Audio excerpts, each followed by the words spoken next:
see you. I just wanted to ask you, how exciting is it to be playing in Europe and getting that opportunity yourself? Yeah, very exciting. Got good memories of the last time playing in Europe at my old club. So yeah, it's lovely to be back in it. It's a competition that you want to play in as a player. So no matter what it is, so the fact that we'll be travelling again over Europe is going to be exciting.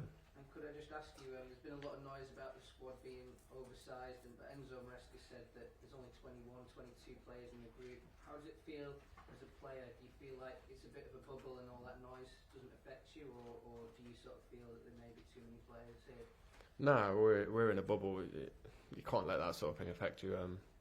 The only thing we're doing is just going out every day and training as well as we can, getting ready for the matches.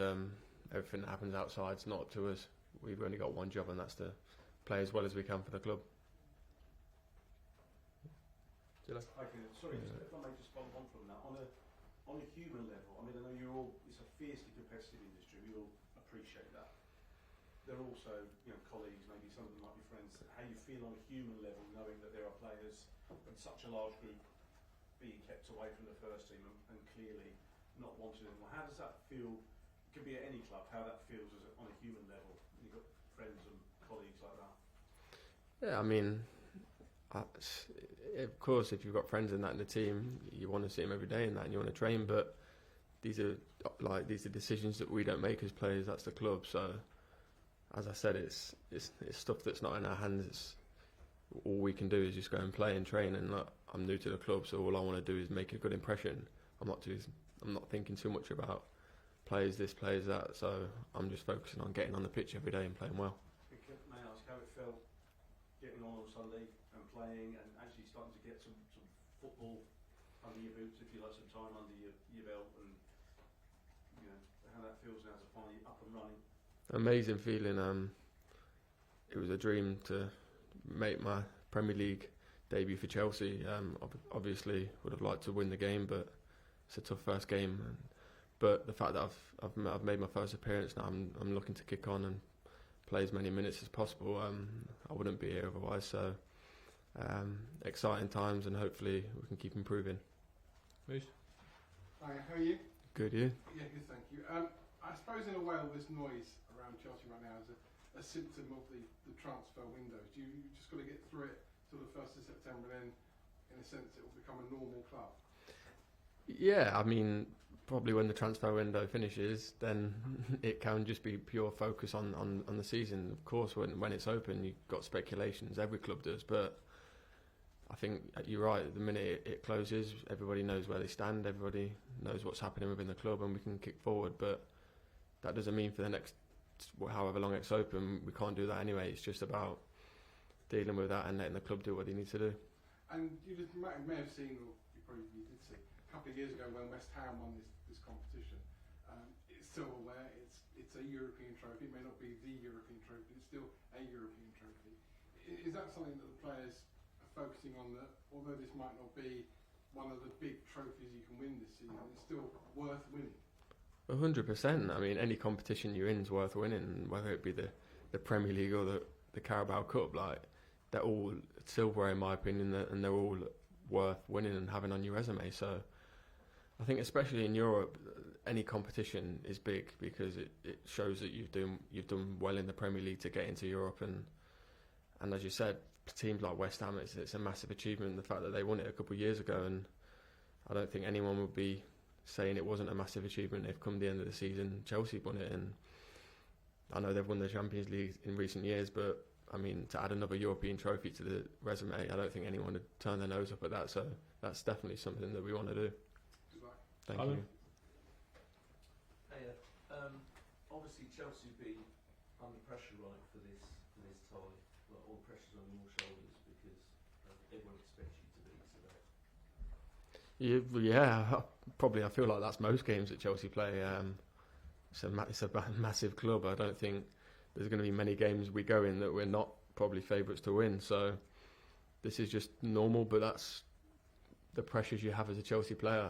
It's just something that you have to deal with, and I know that myself and all of the players relish that. I mean, it's a good opportunity for us to go and put on a really good performance and hopefully show the fans that we're improving game by game and have a good start to this European journey. And speaking of pressure, like Raheem Sterling, Ben Chilwell, there's some big names that have been left out. Is this sort of a reality check at Chelsea that it doesn't matter who you are, what you've done in your career, if you're not performing, if your face doesn't fit, you're out, that you've got to maintain your standards all the time? I know that probably goes to every club, but it's quite a message that Chelsea is sending by leaving these guys out. I just think as a player, you have standards that you set all the time, no matter where you're at. But of course, that's decisions that the club and the manager make, so they're probably better questions for them. But yeah, I mean, as a player, you want the highest standards at all times. So that's what I've always done. That's what all the players do. Yeah, hiya. Enzo just been in here. He said he's been very honest to the players that are training separately. There aren't any plans with them. From your experience, is that what you've experienced on? He's a straight-up kind of guy who tells you how it is, pretty bluntly if need be. Yeah, and I think people respect him for that. As a player, you just want to have clarity in terms of what's happening, and he's definitely a person that gives you that. So I don't think you can have any complaints that side. But yeah, I mean, I think it'd cause more upsets in any aspect of life if he wasn't honest with people. So the fact that he is a good thing.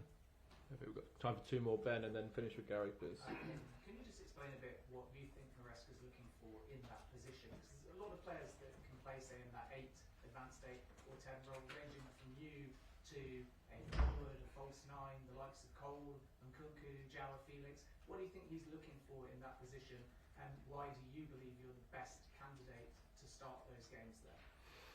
I mean, I think it's hard to exactly pinpoint what he's looking for because it's a complex position that requires a lot. But I mean, he just wants someone that's an attacking threat that can obviously contribute with goals and assists, press well, work hard for the team, just have an understanding of the position. So look, I feel I'm as better suited as anybody for that, and I believe my ability to the fullest. Well, as in pre-season, if needed, are you prepared and comfortable going left?